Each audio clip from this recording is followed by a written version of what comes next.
Assalamualaikum warahmatullahi wabarakatuh. Alhamdulillah. Alhamdulillah wa ni'matul iman wal islam. Asyhadu an la ilaha illallah wahdahu la syarika lahu wa asyhadu anna Muhammadan abduhu wa rasuluh. Allahumma shalli wa sallim wa barik ala sayyidina Muhammad wa ala alihi wa sahbihi rasulillah ajmain. Pertama dan paling utama sekali, mari kita bersyukur kepada Allah Subhanahu wa taala.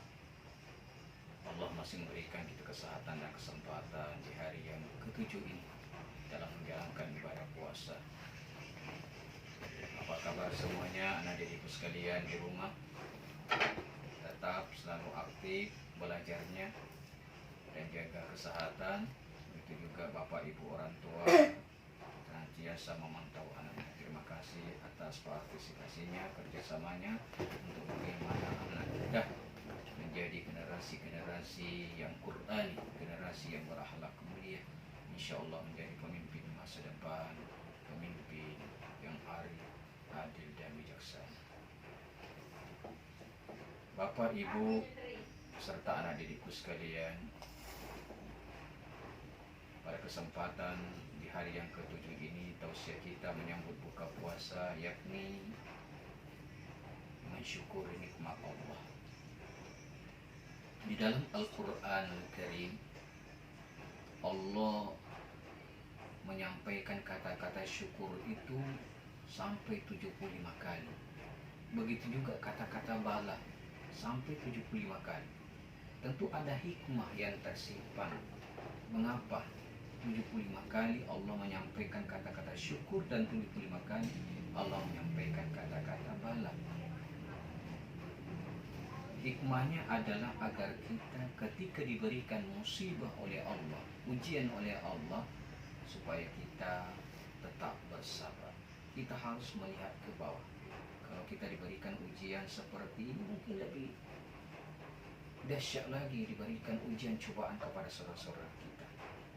Maka jangan kita mengeluh, apalagi berburuk sangka kepada Allah Subhanahu wa taala. Setiap ada ujian pasti ada hikmah yang terbaik untuk kita. Untuk itu mari kita bersyukur kepada Allah Subhanahu wa taala.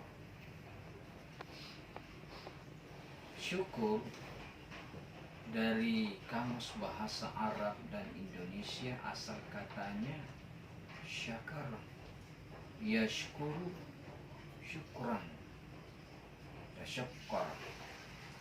Artinya berterima kasih kita kepada Allah, memuji kepada Allah Subhanahu wa taala. Maka di dalam Al-Qur'an surah Ibrahim ayat 7 Allah Subhanahu wa taala berfirman, A'udzu billahi minasyaitonir rajim. Bismillahirrahmanirrahim. Wa iz ta'azzana rabbukum لئن شكرتم لأزيدنكم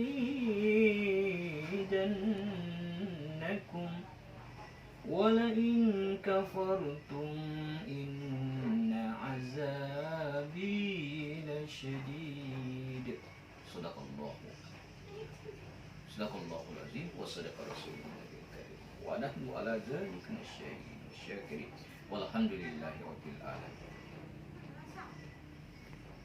Demi kata Allah, sesungguhnya bahwa barang siapa yang mensyukuri nikmatku, maka akan kutambahkan nikmat kepadanya.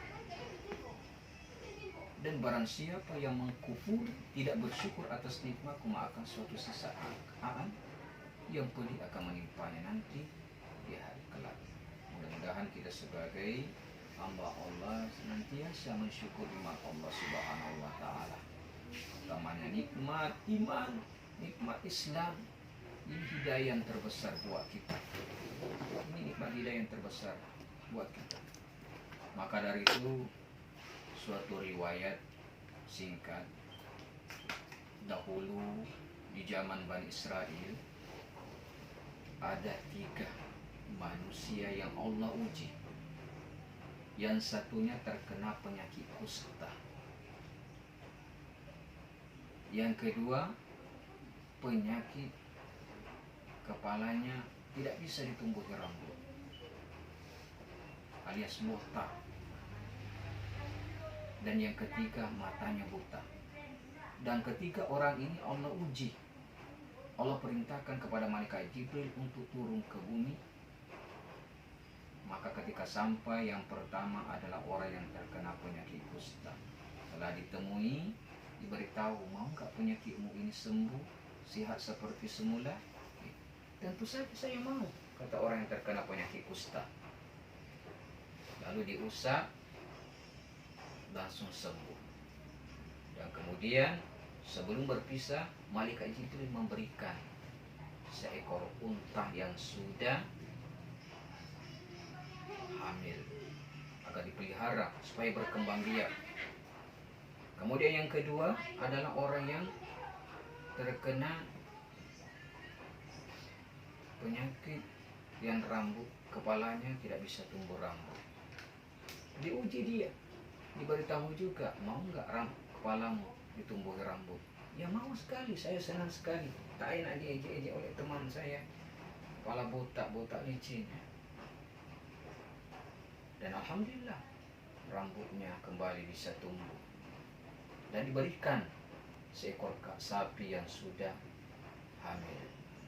Dan yang terakhir orang yang terkena penyakit buta. Penyakit yang buta ini alhamdulillah diusap oleh malaikat Jibril, dan alhamdulillah dia bisa melihat. Dan diberikan seekor kambing yang sudah hamil juga, yang sudah bunting juga. Itu yang dipelihara. Semuanya orang yang ketiga tadi ini binatang yang diberikan berkembang biak. Akhirnya tahun demi tahun Allah Subhanahu wa Ta'ala kembali menyuruh malaikat Jibril alaihissalam untuk turun ke bumi.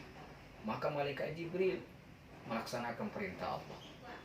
Laksanakan perintah Allah, merubah wujudnya seperti orang tua yang sudah kelaparan, menjadi pengemis. Didatangi yang pertama tadi orang yang terkena penyakit kusta.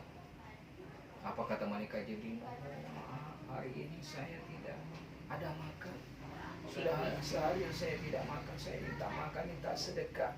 Tolong saya. Apa orang yang terkena penyakit kusta tadi yang sudah sehat, sudah jadi kaya raya? Enak saja kamu minta. Ini harta dari orang tua saya. Pergi kamu sana. Usaha dong.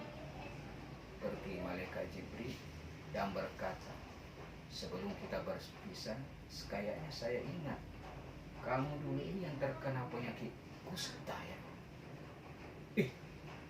Jawab daripada orang yang terkena penyakit kusta, enak saja, aku ini orang yang gagah. Mana ada terkena penyakit? Aku ini sehat selalu. Apa kata malaikat Jibril? Tunggu saja, bahwa kebenaran itu pasti akan ada adanya. Kebenaran adalah yang hak.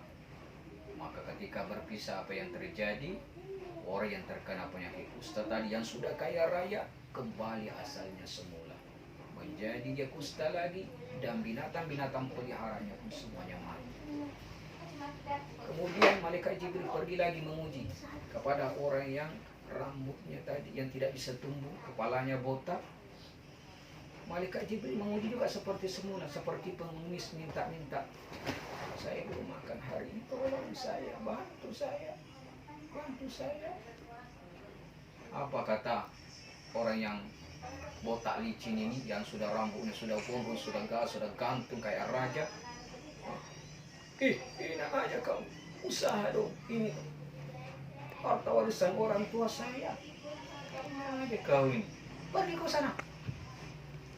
Malaikat Jibril sebelum pergi berkata, kamu kemarin saya ingat kamu ini, kayaknya kamu dulu yang botak licin ini ya.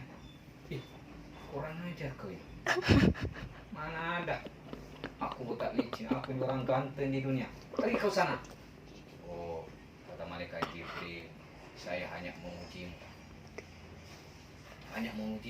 Dan ini perintah Allah. Dan langsung apa yang terjadi, kembali botak. Kembali rambutnya botak lagi, dan semua binatangnya lenyap. Dan yang terakhir orang yang terkena penyakit buta. Malaikat Jibril juga seperti memberikan ujian seperti yang pertama dan kedua. Salah sampai apa kata orang yang terkena penyakit buta ini, silakan ambil semuanya sesuka-sukamu dan sisakan sesukamu. Saya sudah bersyukur kepada Allah Subhanahu wa taala, sudah bisa melihat dunia, sudah bisa melihat matahari yang dahulunya tidak bisa nampak. Sudah lihat manusia, bisa lihat alam dunia. Apa kata malaikat Jibril alaihissalam? Anda termasuk orang yang mensyukur nikmat Allah Subhanahu wa taala. Maka Allah tambahkan nikmat kepada tambah kaya dia. Tambah kaya dia. Apa iktibar pelajaran yang kita bisa petik daripada riwayat kisah ini tidak lain dan tidak bukan adalah bagaimana kita mensyukur nikmat Allah. Jangan kita seperti orang yang kedua tadi ini, setelah kaya dia lupa diri. Apa yang dititipkan oleh Allah Subhanahu wa taala dia tidak mau berbagi lagi. Jadilah kita seperti yang pertama, selalu bersyukur dan bersyukur atas nikmat Allah yang diberikan kepada kita. Mungkin inilah usia singkat menyambut buka puasa pada hari yang ke-7 ini. Mudah-mudahan kita semua dalam keadaan sehat walafiat. Sebelum kita membaca doa buka puasa, mari kita berdoa dulu kepada Allah Subhanahu wa taala. Semoga hari ini puasa kita betul-betul berkah. Ayo angkat tangannya semuanya, adik-adikku sekalian di rumah, Bapak Ibu, mari aminkan. Amin ya Allah, amin ya Allah, amin ya Allah, ya Rabbal alamin. Alhamdulillahirabbil alamin. Wassalatu wassalamu ala asyrafil anbiya'i wal mursalin wa ala alihi wa sahbihi rasulillah ajma'in. Allahumma shalli ala sayyidina Muhammad salatan tunjina biha min jami'i ahwal wal afat wa taqdina ya Allah min al-hajat wa tutahhiruna biha min jami'i sayyi'at wa tarfa'una biha indaka ala darajat wa tuballighuna saragayat min jami'i wa badal mamat innaka ala kulli syai'in qadir. Allahumma ighfir lana dzunubana wal walidina warhamhum kama rabbawna shighara wa li jaddina wa li jaddatina wa li masyayikhina wa li azazatina wal hadirin wal ghaib wa li jami'il mu'minin wal mu'minat wal muslimin wal muslimat ahya'i wal amwat wa tabi baina wa baina rahmatir la hawla wa la quwwata illa billah. Allahumma daf'na ila al-gala wal waba wal fahsya wal munkar. Allahumma ya Allah ya Tuhan kan, pada hari ini ya Allah menyambut buka puasa pada hari yang ke-7 ini ya Allah, jadikan kami sebagai hamba-Mu yang selalu mensyukur nikmat-Mu ya Allah. Jauhkan kami daripada kufur nikmat ya Allah. Ampunilah segala dosa-dosa kami, dosa-dosa kedua orang tua kami yang masih hidup maupun yang sudah berada di alam barzah ya Allah. Ampunilah segala dosa-dosanya ya Allah. Jadikanlah kuburannya di taman-taman surga yang sudah meninggal dunia ya Allah. Yang masih hidup sehatkan, panjangkan umur kepada orang tua kami ya Allah. Allahumma ya Allah ya Tuhan kami, jauhkan kami daripada bala bahaya daripada COVID-19 ini, virus corona ini ya Allah. Sehatkan kami ya Allah, panjangkan umur kami dengan amal ibadah yang Kau terima ya Allah. Rabbana atina fid dunya hasanah wa fil akhirati hasanah wa qina adzabannar wa qina adzabal kubur wa qina adzab yaumil mahsyar warjannata mal abrar ya aziz ya ghafar ya rabbal alamin. Subhanaka rabbika rabbil izzati amma yasifun wa salamun alal mursalin walhamdulillahi rabbil alamin. Wabillahi taufiq wal hidayah wa ridha wal inayah. Wassalamu alaikum warahmatullahi wabarakatuh.